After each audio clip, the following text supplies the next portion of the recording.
But when we release her, they immediately reject her and ball her. I keep seeing over and over people showing where they take a queen in a queen cage that they bought and they lay it on top of a hive to determine if that hive is queen right or queenless. And I've heard people say they believe that if the bees kind of ball the cage, they look kind of angry at the queen inside that cage, like they're biting her. They use words like trying to sting her through the cage. Then they assume that that hive has a queen and that foreign queen that's being introduced in a cage, the bees don't like it and they're trying to kill it. And so I've seen people give kind of a rundown on how that works, how you're supposed to do that to evaluate whether you have a queen or not. For the life of me, I can't figure out why you just wouldn't want to open up the hive, look for eggs, look for the queen, see if you have a queen or not. Some people say they tried that. They don't see queens, they don't see an egg, so they're not sure if they have a virgin queen, you know, coming about or not, and so they just don't know what to do. I understand that. Today we're going to do an experiment. Now guys, this is going to be fun. Let's have fun with this. I'm going to actually go through several scenarios. I'm going to pull some queens. I'm going to lay them on top of hives that are queen right, queenless, and we're going to see, you know, are they balling the queen? Does this really reflect what's inside the hive or not? We're going to test this theory out to see if what beekeepers are reporting really does pan out to be true. I've got to take one of these tiny little dots with a number on it and take a little bit of glue and glue it on the back of a queen. Wow, that's a tiny dot. She's right here. I thought about trying to just pick her up and then trying to put the dot on her while I'm holding her. I don't know if that's possible or not. It seems sort of likely. Let's try it. Just going to swing it in position.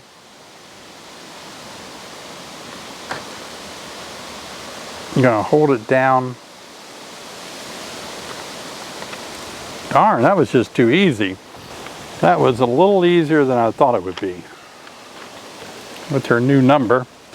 That's pretty visible. That's the year I was born, 1960.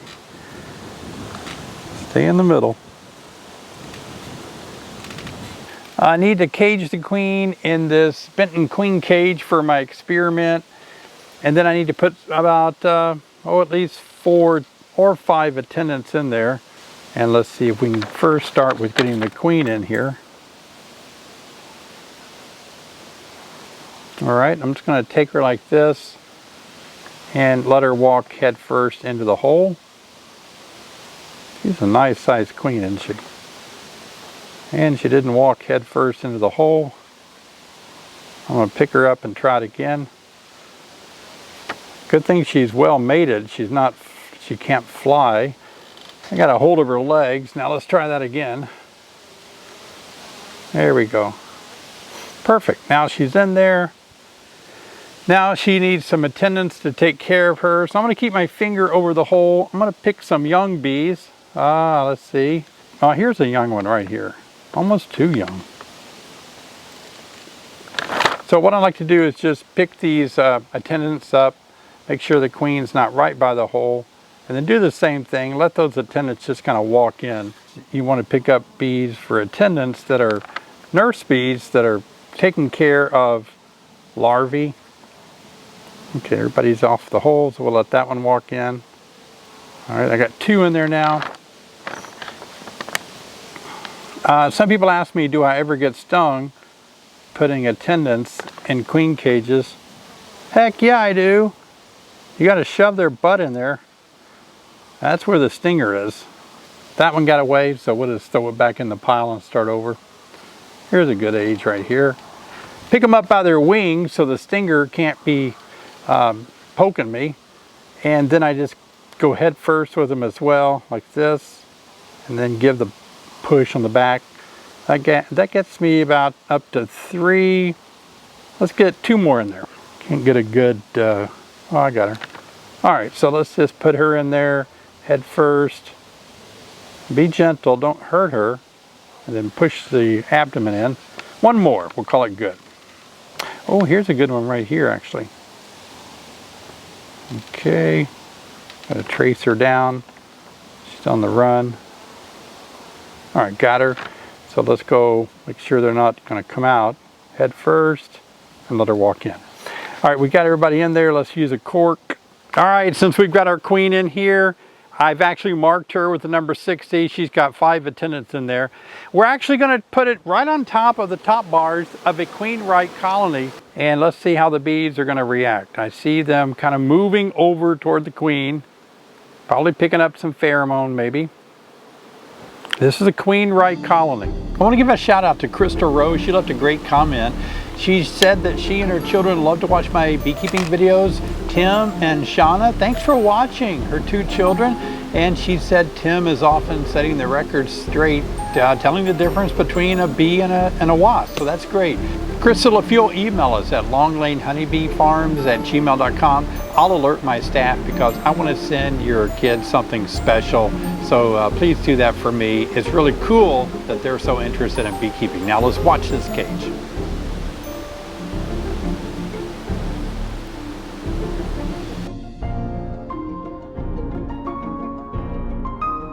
What do you think? I'll let you decide. Leave a comment below what you think.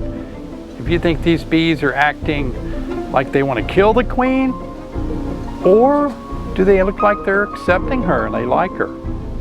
Again, this is a queen right colony. They have a queen, lots of brood.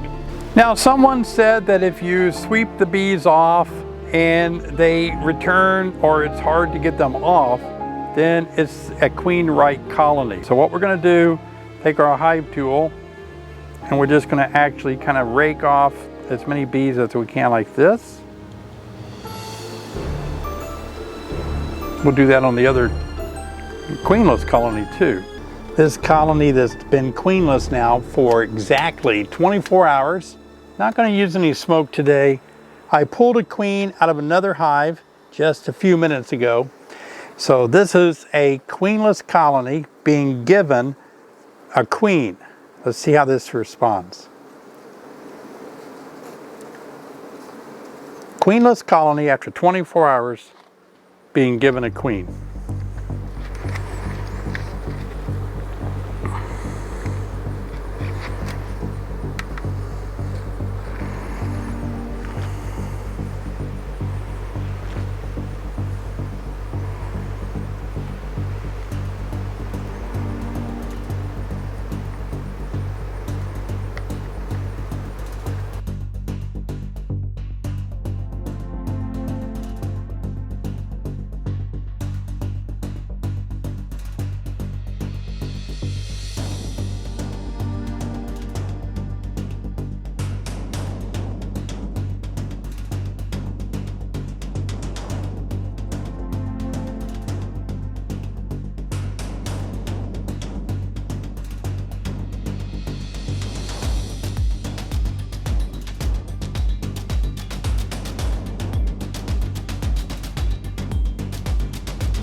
So now I'm just going to take the queen that is from this hive right here, and I'm going to set this queen cage on top of her own hive. Now she's been out of the hive for 24 hours. So let's see what happens when we just set her right here. Let's see what kind of activity that goes on. It seems like to me that they really are being quite gentle. They're kind of like maybe feeding her. They don't seem to be attacking the cage at all. They don't seem to be expressing any kind of rejection of her. And again, she is their queen. She's only been removed for 24 hours, right? So it kind of looks even a little more, pretty much like all the other ones that I showed. It looks like the same example as the one where we put her on a queen right hive. This doesn't look any different than that to me. I don't know, it looks the same. Now, this queen has been out for 24 hours. What do you think would happen if I simply did a direct release of the queen? Remember, this is their queen. All we did was put a mark on her back. What's going to happen if I let her just walk out of the cage back into the hive. All right, now before I do it, you give me an idea of what you think. Kind of think in your mind, I think they're going to be fine. I think they're going to love her, glad to see her back. Or will they not accept her after 24 hours? What's going to happen? It's going to be curious, okay? We're going to see it. Now, before I let her out of her cage, let me encourage you to subscribe. It's important that you subscribe and click on the bell. That way you'll be notified each time I make a cool video, come up with a new idea, you'll know about it. Now let's get back and play with this queen a little more. All right, let me put a frame down. We'll put this frame here and let her walk out. And that way we can track how she's being treated by the other bees. Okay, those of you that said that the queen is going to be attacked by her own hive, you win. They do not want her. They are rejecting her. They are done with her. They're balling her. Look at this. Look at how they're balling her in mass numbers. They're trying to suffocate, to heat her up. They're trying to sting her. They are rejecting her after 24 hours. Now you might be thinking, well, that's crazy. Maybe you should have put some candy, let them eat through some candy. Maybe they'd slowly get used to her. And that's true. I just wanted to do the experiment to show you the difference between if you set her on the top bars in a cage, they didn't ball the cage like you would think. They don't want her. They are going to reject her. But when we put the cage on there, it gives the wrong impression that she's going to be accepted. But when we release her, they immediately reject her and ball her. Now let's talk about why that happens. The queen was out of the cage exactly 24 hours. Now, had I done this experiment and only had the queen out for about 15 minutes, I think we would all agree they would readily accept her right back. It's not a big deal. I pull queens up all the time. I mark them.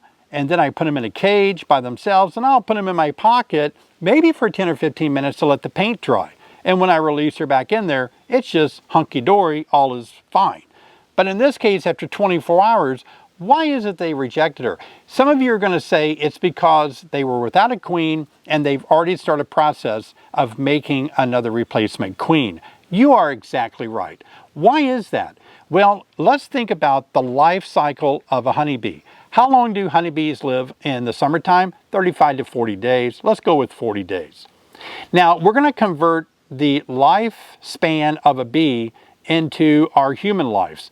And we're going to go a little higher than normal just to calculate this out better. But let's say an average human lives to be 80 years old, but the average bee lives 40 days. So roughly, that's about 2 years. So a day of a bee equals about 2 years of a human life. So when I pulled this queen out and kept her out for 24 hours, guess how many days that was to the bees? It was 2 years. Now let's say you have a close friend that's providing for all your needs, paying your bills, giving you food, helping you to grow and become a real sound, healthy person. And that good friend leaves you just out of the blue, disappears for 2 years. And 2 years later walks back in and wants to resume things that's normal. Not going to work, is it? Also consider this. When the queen is pulled out of a hive, there's a loss of queen mandibular pheromone. The loss of this pheromone is actually going to alert these bees that something needs to happen, and that is they need a new queen. They don't have a lot of time to replace their queen.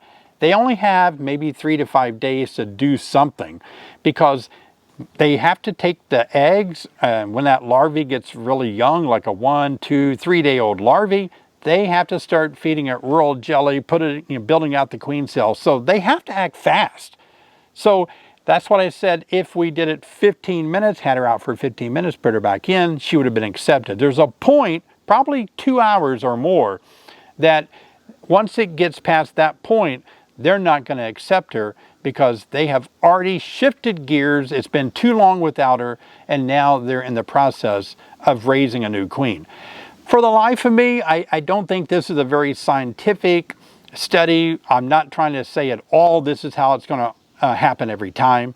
But I'm saying this is a way that beekeepers can kind of take a look and see how they're misunderstanding putting these queen cages on top of a hive and watching how bees react and coming to a conclusion.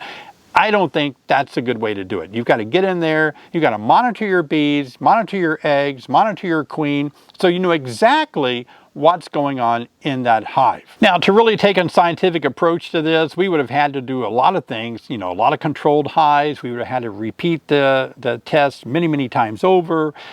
We would have had to examine each frame, look for queen cells. We would have had to create a lot of scenarios where we could have ruled out a lot of questions. I understand that totally. I'm just saying this is just a way for the common beekeeper, the backyard beekeeper, just to kind of put aside this idea that we can actually control or know how to control these queen cages that we're introducing based on how the bees react to that queen cage.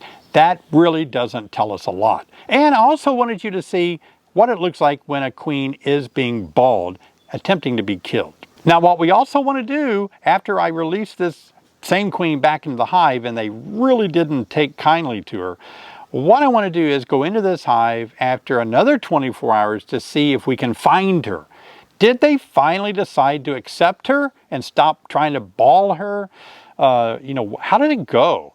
I put the number 60 on her, and we're just going to go back into that hive, do a real complete inspection, and see how it went. That'll be in my next video because I really want to do a thorough inspection and try to see, number one, do we see queen cells? Number two, do we see the queen? Did she survive this initial balling and take over the reign of the hive again? That'll be in the upcoming video in a few days. So be sure and watch for that video. I am done fighting varroa mites. Man, you can't win with these things.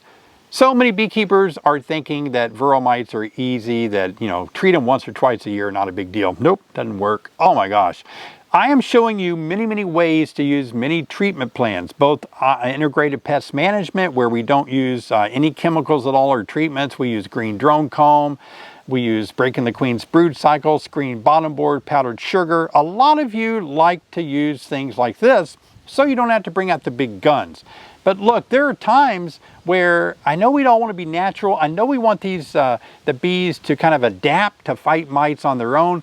But while we're waiting for that to ever happen, and I doubt if it ever will, we're losing all of our colonies. We could potentially lose bees altogether because of the viruses that these mites vector or transfer. So this is really critical that when we take our mite tests, that we make a decision based on the threshold what to do. And I'm showing you different treatment plans. I've already showed you powdered sugar, green drone comb, breaking the queen's brood cycle. I've gone over these, but now we're pulling out the big guns, like especially acids. I showed you Apivar, and I showed you Formic Pro, how to use those.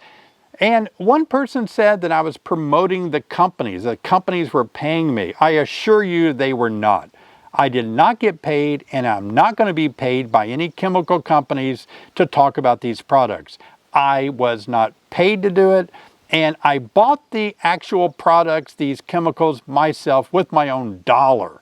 And so it's just me showing you how these chemicals can be used to fight mites. Sometimes we have wishful thinking. I wish my bees don't have any mites. I hope they don't. I don't think they do. I don't see any with my naked eyes. All these things are going through our minds because, it's a lot of work to have to deal with mites. But if you want to keep healthy bees, you have to deal with mites. Get this. My August tip is coming up soon. And one of the things I'm going to tell you in my August tip, we'll talk more about it, your mite levels in August will double in September. So let's say you do a mite test and you have 3 to 6 mites in August in your test. You're going to have 6 to 12 mites in September if you do nothing. They're going to double because these generations of mites are really strongest in these months like July, August, September. They just really get out of control. I want to help you keep these mites in control. So continue to watch my series on these different treatment plans, different ways we can control mites. All right, guys, if you didn't see my last video about Formic Pro, I'll meet you over there. You got to watch this. Formic Pro, I've had it. I'm done with mites. Now we're going to have to bring out the big guns. Watch this video.